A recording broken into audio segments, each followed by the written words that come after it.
Hi friends, మిగిలిన అన్నం ఉంటుంది కదా, మిగిలిన అన్నము పడేయకుండా మనము ఈ విధంగా గుడ్ బిర్యానీ అయితే చేసుకోవచ్చు. అదే ఎగ్ బిర్యానీ అయితే చేసుకోవచ్చు. ఎవరైతే చాలామంది ఏం చేస్తారంటే రాత్రి అన్నం మిగిలిన అన్నం పడేస్తుంటారు. అలా పడేయకండి. ఇట్లా మిగిలిన అన్నాన్ని ఈ విధంగా అయితే ఇట్లా ముద్దలు ఉంటుంది కదా, ఆ ముద్దలు ముద్దలు తీసి పొడి పొడిగా అయితే చేసుకోవాలన్నమాట. ఈ విధంగా పొడి పొడి చేసుకుంటే చాలా బాగుంటుంది. ఒకవేళ మీకు వేడి అన్నంతో చేసుకోవాలనుకుంటే ఆ విధంగా అయినా చేసుకోవచ్చు. బట్ మెయిన్ ఏంటంటే రాత్రి అన్నం పడేయకుండా ఈ విధంగా అయితే చేసుకోవచ్చు అనమాట. చాలా బాగుంటుంది. ఆ విధంగా అయితే మెయిన్గా ఏంటంటే ఫస్ట్ ఆఫ్ ఆల్ ఈ విధంగా అయితే కొత్తిమీర, అదేవిధంగా మిరపకాయలు కట్ చేసుకోవాలి. కట్ చేసుకున్న తర్వాత మెయిన్గా ఏంటంటే మనం గుడ్లు అయితే పలగొట్టుకోవాలన్నమాట. ఒక దాంట్లో ఒక పాత్ర తీసుకొని పాత్రలో గుడ్లు పలగొట్టుకొని అందులో పసుపు, అదేవిధంగా అల్లం వెల్లిగడ్డ అయితే వేసుకోవాలన్నమాట. అది మీ ఇష్టం అనమాట. అల్లం వెల్లిగడ్డ మీ ఇష్టం ఎంతమైనా వేసుకోవచ్చు. అల్లం వెల్లిగడ్డ కానీ ఉప్పు అని సరిపోయినంత వరకు అయితే వేసుకోండి. ఈ విధంగా అయితే పలగొట్ట అయితే వేసుకోవాలన్నమాట. చాలా బాగుంటుంది. మీరు ఒకసారి అయితే ట్రై చేయండి. చాలా బాగుంటుంది ఫ్రెండ్స్. ఇంకో విధంగా ఏంటంటే మెయిన్గా ఏంటంటే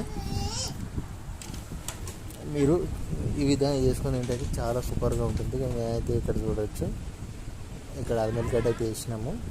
ఇప్పుడు పసుపు ఆల్రెడీ ముందు వేసినాం. పసుపు అయితే ఈ విధంగా వేసిన తర్వాత కొద్దిగా కారం అయితే వేయాలి. కారం వేసి మామూలుగా ఎక్కువ వేయకండి, తక్కువగా వేసుకోండి. ఎందుకంటే మీకు ఒకవేళ కారం ఎక్కువ అనిపిస్తే ఎక్కువ వేసుకోండి. ఈ విధంగా అయితే వేసుకోండి. వేసుకున్న తర్వాత ఇప్పుడు కొద్దిగా కలుపుకోవాలన్నమాట. మంచిగా ముద్దలు లేకుండా మంచిగా కలుపుకోవాలి. కొంతమంది ఆగం కలుపుకుంటారు అనమాట. ఆ విధంగా కలుపుకోకుండా మంచి నిదానంగా పదార్థంగా కూర్చొని హాయిగా మెల్లగా కలుపుకోండి. ఈ విధంగా అయితే కలుపుకోవాలన్నమాట. అయితే ఇంకోటి ఏంటంటే మీరు సోనా మసూరి బియ్యం వాడారనుకోండి, సోనా మసూరి బియ్యంలో అయితే కొద్దిగా ఉప్పు అయితే ఎక్కువ పడుతుంది అనమాట. అలా చేసుకోవాలనుకుంటే. కాకపోతే ఇది మామూలుగా నార్మల్ రైస్ కాబట్టి దీనికి మామూలుగా కొద్దిగా కారం వేసుకుంటే సరిపోతుంది ఫ్రెండ్స్. దానికి కావాల్సింది ఈ విధంగా జీలకర్ర, అదేవిధంగా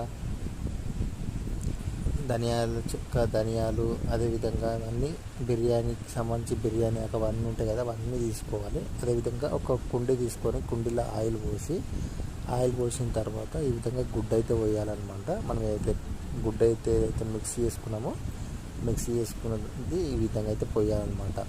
పోసిన తర్వాత దాన్ని ఈ విధంగా మంచిగా ఈజీ చేసి పగలగొట్టాలన్నమాట. గుడ్డును అట్లనే వేయొద్దు, గుడ్డును పగలగొట్టాలి. ఇక్కడ చూడొచ్చు, ఇది ఆమ్లెట్ తిరుగు కదా, ఆమ్లెట్ అయితే కాదు. ఈ గుడ్డ అనేది ముక్కలుగా కడాయిలోనే వలగొట్టుకోవాలి. ఇప్పుడు చూడు ఎట్లా చేస్తారో. ఈ విధంగా గుడ్డును అయితే పలగొట్టుకోవాలన్నమాట. పలగొట్టుకున్న తర్వాత ఈ విధంగా మంచిగా వేగనివ్వాలి. మంచిగా వేగనిస్తేనే మంచిగా ఉంటుంది, లేకుంటే కౌసు వాసన అయితే వస్తుంది. మంచిగా వేగనివ్వండి, ఆతర పడకండి, నిదానంగా చేసుకోండి. తర్వాత ఏంటంటే మీరు ఇక్కడ అది ఏదైతే మనం గుడ్డు పొడి చేసుకున్నామో, ముక్కలు చేసుకున్నామో అది ఒక పాత్ర తీసుకొని ఆ పాత్రలో అయితే వేసుకోవాలన్నమాట. ఈ విధంగా వేసుకున్న తర్వాత మళ్ళీ ఈ కడాయిలో మళ్ళీ కొద్దిగంత నూనె పోసుకోవాలి. ఈ విధంగా పోసుకున్న తర్వాత మీరు ఇక్కడ చూడొచ్చు, జారుతా అయితే చూడండి. ఈ విధంగా పోసుకున్న తర్వాత అందులో మసాలాకు సంబంధించి బిర్యానీ ఆకు, ధనియాలు అవన్నీ వేసుకోవాలన్నమాట. ఏదో మామూలుగా మేము చేస్తున్నాం కాబట్టి ఇవైతే వేసినాం అన్నమాట. వేసుకున్న తర్వాత అందులో పచ్చిమిర్చి అవన్నీ వేయాలన్నమాట. ఈ విధంగా వేసుకున్న తర్వాత మంచిగా వేగనివ్వాలి. మంచిగా వేగనిస్తేనే మంచిగా ఉంటుంది. మీరు ఆగం అడ్డగోలు చేస్తే మాత్రం కడుపుని వస్తుంది. అందుకోసం మంచిగా వేగనివ్వండి, ఆతర పడకండి. ఈ విధంగా అయితే వేగనివ్వండి ఫ్రెండ్స్. మంచిగా ఉంటుంది, చాలా బాగుంటుంది. ఒక్కసారి అయితే మీరు ట్రై అయితే చేయండి. మరొకసారి అయితే మీరు రోజు ఇదే చేసుకొని తింటారు. చాలా బాగుంటుంది, రుచికరంగా ఉంటుంది, టేస్టీగా ఉంటుంది. మీరు చుట్టాలు వచ్చినప్పుడు కూడా చేసి ఇవ్వండి, చాలా బాగుంటుంది ఫ్రెండ్స్. ఈ విధంగా అయితే అన్నీ వేయాలన్నమాట. కొద్దిగా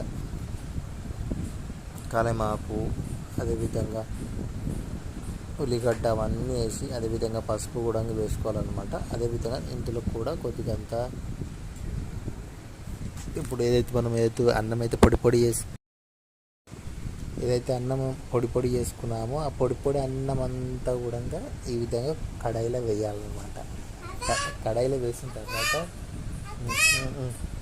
కడాయిలో వేసిన తర్వాత మంచిగా వేగనివ్వాలి అది.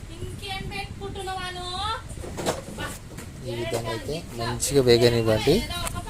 ఈ విధంగా వేగనిచ్చిన తర్వాత ఫ్రెండ్స్, మీకు కొద్దిగా డిస్టర్బెంట్ అయితే అవుతుండొచ్చు. ఇంట్లో మా భార్య జర గడబడి చేస్తుంది. అమ్మ వచ్చింది చెప్దాం ఉంటుంది అంతా మంచిగా కలుపుకోవాలి. ఈ విధంగా కిందిది మీది కిందిది తీసి మంచిగా కలుపుకోవాలన్నమాట. మంచిగా వేగనివ్వాలన్నమాట. మంచిగా వేగనిస్తేనే బాగుంటుంది అనమాట ఫ్రెండ్స్.